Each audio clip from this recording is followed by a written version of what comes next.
Praise the Lord. Good morning.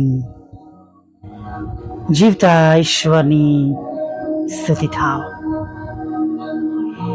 આજે સવારમાં ફરીને એકવાર આપણને બધાને આ સુંદર તક મળી છે. આપણે બધા જ ભેગા મળીને જીવતા ઈશ્વરનું ભજન કરી શકીએ. હાલેલુયા. Praise the lord. પ્રભુની પવિત્ર હાજરીમાં નમ્યા છે નહીં, કેમ કે પ્રભુનું વચન કહે છે, જ્યારે મારે નામે તમે ભેગા થયેલા હશો, હા 2 અથવા 3 ભેગા થયેલા હશો, તેઓની વચમાં હું હોઈશ. અને આપણે આત્મામાં જાણીએ, આ નાના ઓડિયોની સંગતમાં આપણે ઘણા બધા લોકો અલગ અલગ જગ્યાથી ભેગા થયા છે. અને ચોક્કસ આપણા પ્રભુને અંતરનો કોઈ બાદ નથી. એ રોમન અધિકારીના શબ્દો સાંભળીને તું શબ્દો બોલ, મારો ચાકર સાધો થશે. અને પ્રભુને કઈ અંતરનો બાદ નથી, અને તેઓ આપણી મધ્યે પણ છે. હાલેલુયા. મારા હૃદયની પ્રાર્થના છે, સર્વને નવો અને તાજો સ્પર્શ પ્રભુ આપો. હાલેલુયા. Praise the lord. અને પ્રભુની સ્તુતિ કરીએ, આરાધના કરીએ, કેમ કે જો આ દિવસ આપણને મળ્યો છે, આજની સુંદર નવી તક મળી છે, તો ખચિત તેમના આશીર્વાદોમાં કોઈ ખેદ મિશ્રિત નથી. હાલેલુયા. Praise the lord. અને આપણા માટે દરેક સંજોગોમાં, દરેક પરિસ્થિતિમાં તેમની ઈચ્છા પ્રમાણે, તેમના આયોજન પ્રમાણે, તેમની કૃપા પ્રમાણે સારું થયા વગર આપણા જીવનમાં રહેવાનું નથી. હાલેલુયા. ઘરના 6, 24, 25 અને 26 પ્રમાણે બોલવા માંગુ છું, પ્રભુ તમને આશીર્વાદ આપો. યહોવા તને આશીર્વાદ આપો ને તારું રક્ષણ કરો. યહોવા પોતાનો મુખનો પ્રકાશ તારા પર પાડો ને તારા પર કૃપા કરો. યહોવા પોતાનું મુખ તારા પર ઉઠાવો અને તને શાંતિ આપો. હાલેલુયા. પ્રભુના આશીર્વાદ સાથે આજના સુંદર દિવસમાં આગળ વધીએ. હાલેલુયા. અને આપણે પણ આશીર્વાદના બાળકો છે. Praise the lord. જેમ પિત્તર કે છે, એમ આપણે આશીર્વાદના બાળકો છે, માટે આપણે એકબીજાને આશીર્વાદ જ આપીએ. Praise the lord. આપણી વ્યવસ્થા પ્રમાણે આપણી પાસે આ માસનું વચન છે, મારી વિપત્તિને લીધે મેં યહોવાને વિનંતી કરી ને તેમણે મને ઉત્તર આપ્યો. હાલેલુયા. Praise the lord. આપણે પણ આપણી વ્યવસ્થા પ્રમાણે આ માસમાં આપણી વિનંતીઓ પ્રભુની પાસે લઈને જઈએ. હાલેલુયા. ચોક્કસ જીવતા ઈશ્વરનું વચન જ્યાં સુધી આપણું જીવન છે અને જ્યાં સુધી આકાશ અને પૃથ્વી છે, ત્યાં સુધી આપણને દેવનું વચન આશીર્વાદરૂપ થનાર છે, મદદરૂપ થનાર છે, હિંમત આપનાર છે, બળ આપનાર છે. અને જે હેતુથી ઈશ્વરનું વચન મોકલવામાં આવ્યું છે, એ પૂરું થયા વગર રહેશે નહીં. હાલેલુયા. Praise the lord. આપણી જીવનની આ મુસાફરીમાં જે અંત કહેવાય, પૃથ્વી પરનો નહીં, પણ જે આપણા આત્મિક જીવનની અંદર જો આપણે જોઈએ તો જગતમાં જ્યારે આપણો અંત થશે, છેલ્લું રડશીંગડું વાગશે, ત્યાર પછી આપણે પ્રભુની સાથે એક નવી સફરમાં જવાનું છે. હાલેલુયા. સ્વર્ગમાં આપણે પ્રભુની સાથે રહેવાનું છે. અને પ્રભુ આપણા માટે જગા તૈયાર કરવાને માટે ગયા છે, આપણને લેવાને માટે આવવાના છે, કે જે હું જઈશ તો હું તમારા માટે જગા તૈયાર કરીશ. અને તેઓ ગયા છે. હાલેલુયા. Praise the lord. અને હવે તેમનો આવવાનો પણ સમય છે, ત્યારે ખાસ આપણી પણ જગા આપણે ચેક કરીએ, આપણું પણ નામ આપણે ત્યાં જીવનના પુસ્તકમાં આપણે લખાવીએ નહીં. એક વખત થોડા મિત્રો એક ફરવાના શહેરમાં પોતાના શહેરથી છોડીને ગયા, અને ઘણી દૂર શહેર હતું, અને એ ઘણા બધા લોકો અલગ અલગ રીતે પોતપોતાની રીતે એ ફરવાના સ્થળ પર ગયા હતા. અને એક હોટલમાં ત્યાં 2 કુટુંબો પહોંચ્યા. એકની પાસે રૂમ હતી, મળી ગઈ એમને, અને બીજાને રૂમ માટે ના કહેવામાં આવ્યું. રિસેપ્શન ક્લાર્કની પાસે જેમને રૂમ ન મળી તેમની પાસે તેઓ ગયા, તમે આ પરિવારને તો રૂમ આપી, અમારી સાથે તો અંદર આવ્યા, બલકે અમે એમના કરતાં પહેલાં આવ્યા, પણ તમે એમને રૂમ આપી. રિસેપ્શનના જે ક્લાર્ક હતા તેમણે કહ્યું કે તેમણે અગાઉથી રિઝર્વેશન કરાવ્યું છે, અગાઉથી રિઝર્વેશન કર્યું છે અને અહીં આવતા પહેલાં તેમની રૂમ રાખવામાં આવી હતી. પ્રકટીકરણ 21 અને 27 હલવાનના જીવન પુસ્તકમાં જેઓના નામ લખાયેલા છે તેઓને જ ત્યાં પ્રવેશ મળશે. સ્વર્ગમાં દાખલ થવા માટે એવું જ છે, આપણે આપણું નામ અગાઉથી મોકલવાનું છે, રજિસ્ટર કરવાનું છે. Hallelujah, praise the lord. અને જીવનના પુસ્તકમાં જો નામ નહીં જડે તો ત્યાંથી હાંકી કાઢવામાં આવશે. ઘણી વાત છે નહીં વાલા મિત્રો, પણ આ એક સનાતન સત્ય છે જેને કોઈ જુઠલાવી શકતું નથી, જેને કોઈ બદલી શકતો નથી. એની તૈયારીઓ આજથી આપણે કરવાની છે, આપણી આત્મિક તૈયારીઓ આજથી આપણે કરવાની છે. અને તૈયારી વિશે આપણે બહુ સારી રીતના જાણીએ છીએ. આપણે પણ જ્યારે બાળકો હતા ત્યારે આપણે અભ્યાસ કરતા હતા અને કાચી પરીક્ષા માટે, પાકી પરીક્ષા માટે અને માસિક અને ત્રિમાસિક, 6 માસિક પરીક્ષાઓમાં આપણે લોકો તૈયારીઓ કરતા હતા નહીં. અને બીજા ધોરણમાં જવાને માટે અથવા જે તે આપણી પાસે આયોજન હોય તેને માટે આપણે તૈયારીઓ કરીએ છીએ. પણ આ બધી બાબતો તો પૃથ્વી પરના જીવનની છે. પૃથ્વી પરના જીવનની તૈયારીઓ એમાં જે આપણને કામમાં લાગશે એ એક જ છે કે જે આપણે આપણા આત્મિક જીવન માટે આપણે તૈયારી કરીએ છીએ. જેમ પાઉલ કહે છે કે આપણી નાગરિકતા તો આકાશમાં છે અને આપણે આકાશમાં જીવનના પુસ્તકમાં આપણું નામ નોંધાય તેના માટે આપણે જીવી રહ્યા છે, પ્રયત્નો કરી રહ્યા છે. એ પ્રમાણે આપણે આપણું જીવન પસાર કરી રહ્યા છે, ગુજારી રહ્યા છે. Hallelujah, praise the lord. આજે હમણાં અત્યારે કૃપાનો સમય છે, ગ્રેસ પીરિયડ છે, આપણને બધાને તક છે. Praise the lord. ચોક્કસ હું ઘણીવાર કહું છું કે પૃથ્વી પર મનુષ્યો એકબીજાના રસ્તા રોકી શકે છે, એકબીજાને માફ કરી શકતા નથી, એકબીજાનું ખરાબ કરી શકે છે, એકબીજાના લાભોને રોકી શકે છે, પણ અહીંયા આગળ કોઈનું ચાલશે નહીં. અહીંયા તો આપણા જીવન પ્રમાણે આપણો ન્યાય કરવામાં આવશે. આપણા જીવન પ્રમાણે ત્યાં આપણું નામ ઉપર વધતું જશે.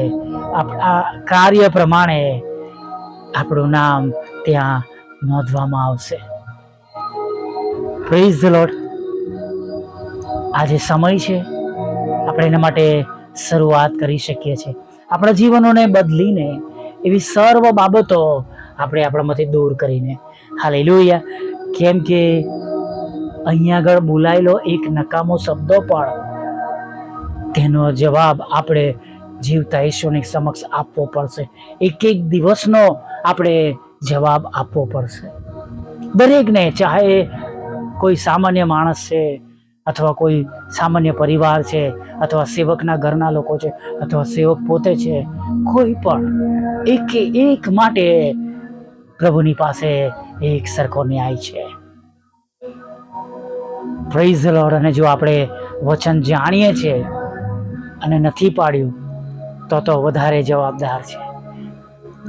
અને માટે આપણે આપણી તૈયારીઓ આજથી કરીએ, વધારે સજાગ બનીએ, આપણા જીવન વિશે આપણે વધારે સજાગ બનીએ, આપણું નામ સ્વર્ગમાં નોંધાય. એને ઘણી બધી વખત ચૂંટણીનો સમય આવે ત્યારે આપણો વોટ નથી નીકળતો તો આપણે જઈને જે તે કમિટીઓમાં મળીએ છીએ, જે જગ્યા પર જવું જોઈએ ત્યાં જઈએ છીએ. આપણે આધાર કાર્ડ, વોટર આઈડી કાર્ડ કે આપણી અરજી આપણે આપીએ છીએ. વાલા મિત્રો, આ તો સ્વર્ગમાં પ્રવેશની વાત છે. જીવનના પુસ્તકમાં જેના નામ જડ્યા નહીં તેમને કાઢી મૂકવામાં આવ્યા, અંધકારમાં કાઢી મૂકવામાં આવ્યા. આપણે પણ સજાગ બનીએ. હાલેલુયા. આજે તક છે તૈયારી કરવાની.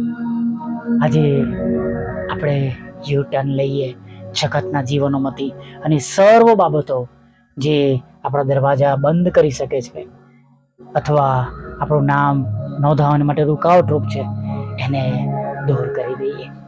Praise the lord. આવી જ્ઞાનની પ્રાર્થના સાથે પ્રભુએ આપેલા આજના સુંદર દિવસમાં આપણે આગળ વધીએ. વલ પ્રભુ, અમે તમારી સ્તુતિ કરીએ છીએ. અમે તમારો પુષ્કળ આભાર માનીએ છીએ. આજે સવારમાં ફરીને એક વાર પ્રભુ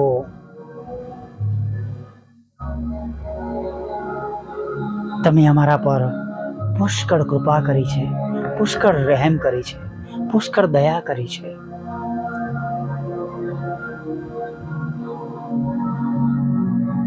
અને પ્રભુ અમને તમારી સમક્ષ નમવાને માટે અમને તક આપી છે.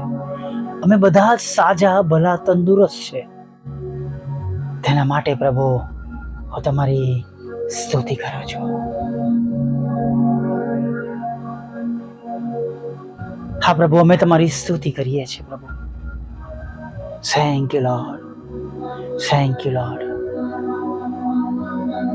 પ્રભુ, યથા યોગ્ય દિવસ પસાર કરવાને માટે, તમારી ઈચ્છા પ્રમાણે દિવસ પસાર થાય તેના માટે તમે અમને રોડું જ્ઞાન આપો, બુદ્ધિ આપો, ડાપણ આપો, સમજણ આપો પ્રભુ. અને પ્રભુ, અમારો વધસ્તંભ ઉચકીને તમારી પાછળ ચાલી શકીએ એવું થવા દો. અમને નમ્ર બનાવો. જો કોઈ વાતનો અમને ગર્વ છે, ઘમંડ છે જગતની બાબતોનો, તો પ્રભુ એને દૂર કરો પ્રભુ. કદાચ જ્ઞાનનું અભિમાન છે અમને પ્રભુ, કદાચ પદનું અભિમાન છે પ્રભુ, અથવા આર્થિક રીતે મજબૂત છે તેના લીધે અભિમાન છે, તાલંતો છે, આવડતો છે એના લીધે પ્રભુ અમને અભિમાન છે, અથવા પ્રભુ કુટેવો છે, ખરાબ વાતો કરવાની, બીજાનું ભૂંડું કરવાની, ચુગલી કરવાની, અદેખાઈ કરવાની, ઈર્ષા કરવાની પ્રભુ, કોઈ પણ એવી બાબત છે પ્રભુ તો તમે દૂર કરો પ્રભુ. એટલા માટે પ્રભુ કે પ્રભુ અમારું નામ જીવનના પુસ્તકમાં નોંધાય. અમારા કામો એવા છે, અમારી દ્રષ્ટિ ખરાબ છે પ્રભુ, વ્યભિચારમાં પ્રભુ લાલસાઓ, લાલચો લઈ જઈ રહી છે, ચોરી કરવાના માટે, જગતના ધન પાછળ કે જગતની એવી બાબતો તરફ પ્રભુ મન લલચાઈ ગયું છે. કૃપા કરો, દયા કરો અમને બધાને પ્રભુ. તમે પરફેક્ટ કરો પ્રભુ. પ્રભુ જેમ પ્રભુ સોની પોતાના ઘરેણાને પ્રભુ ગાંઠ આપે છે, વધારે સરસ કરે છે પ્રભુ, જેમ એક શિલ્પકાર પ્રભુ છીણીની હથોડીથી કામ કરે છે, એમ પ્રભુ અમે પ્રભુ તમારી આગળ નમેલા તમારા બાળકો છે. જે બાબતો પ્રભુ તમારા આપેલા આ સુંદર જીવનમાં અયોગ્ય છે પ્રભુ, તમારા ધોરણ પ્રમાણેની નથી પ્રભુ, કૃપા કરો, દયા કરો, એને તમે દૂર કરો પ્રભુ. કે પ્રભુ અમે બધા જ પ્રભુ આનંદ સાથે એક શુદ્ધ અને પવિત્ર જીવન જીવીને પ્રભુ અમારું નામ નોંધાવીને તમને સ્વર્ગમાં મળી શકીએ પ્રભુ.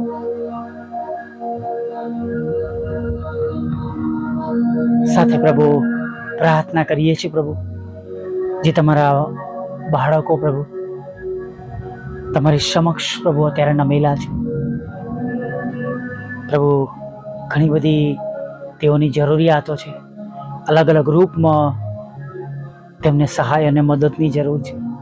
ક્યાંક હિંમતની જરૂર છે, ક્યાંક બળની જરૂર છે, ક્યાંક સાજાપણાની જરૂર છે, ક્યાંક આર્થિક આશીર્વાદોની જરૂર છે, ક્યાંક મકાનની જરૂર છે, ક્યાંક બાળક ધનની જરૂર છે, ક્યાંક લગ્નના આશીર્વાદની જરૂર છે, ક્યાંક પ્રભુ સાજાપણાના માટે પ્રભુ તમારી આગળ મસ્તકો નમાવીને તમારા બાળકો બેઠેલા છે.